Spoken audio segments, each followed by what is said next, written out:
আসসালামু আলাইকুম রহমতুল্লাহি ওয়া বারাকাতু। হ্যালো এভরিওয়ান, তোমরা কেমন আছো? আলহামদুলিল্লাহ আমি ভালো আছি। আমার রোপণ করা কমলি শাক, আমি টপে কমলি শাক বুনছিলাম, খুবই সুন্দর হয়েছে মাশাআল্লাহ। তো তোমরা দেখতে থাকো, আমি আজকে যা যা রান্না করছি সেটা তোমাদের সাথে শেয়ার করব। তোমরা কিন্তু বন্ধুরা লাইক, কমেন্ট, শেয়ার, সাবস্ক্রাইব করতে ভুলবে না। সাবস্ক্রাইব করবে প্লিজ, তোমরা সাবস্ক্রাইব করো, সাপোর্ট করো প্লিজ। তোমরা ভিডিও দেখো, কে কোথা থেকে দেখছো সেটা কমেন্ট করো।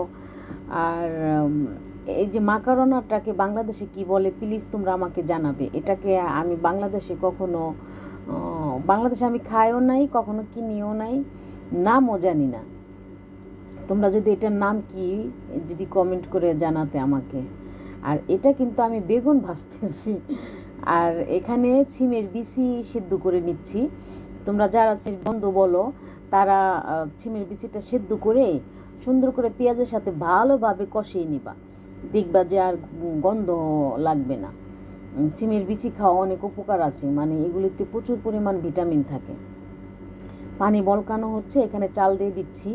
আমরা সবসময় ভাত রান্না করি, পানিটা গরম করে একবার যখন বলক তুলে তখন চালটা দিয়ে দিই। চালও কিন্তু আমরা ধুয়ে রেখে দিই, তাতে কি হয় ভাতটা খুবই সুন্দর হয়, ঝরঝরা হয়। আর এখানে সবসময় আমরা বাসমতি চাল দিয়ে ভাত রান্না করি, তো লম্বা লম্বা হয় ভাতগুলা, খুবই সুন্দর হয়।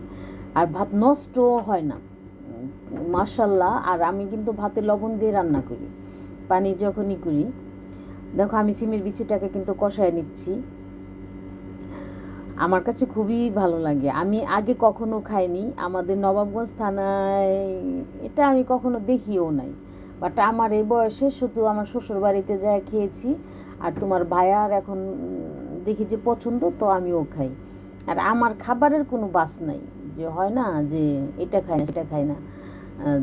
যেটা হালাল কোনো সমস্যা নেই।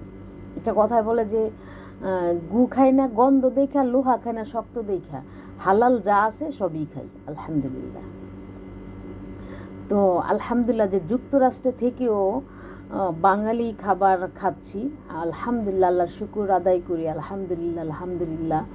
যে অনেকে ভাবে যে বিদেশে আসলে ভাত খাওয়া যাবে কি না, ভাত হয় কি না, মানে রুটি খেতেই হয়, না না, আলহামদুলিল্লাহ আমরা ভাত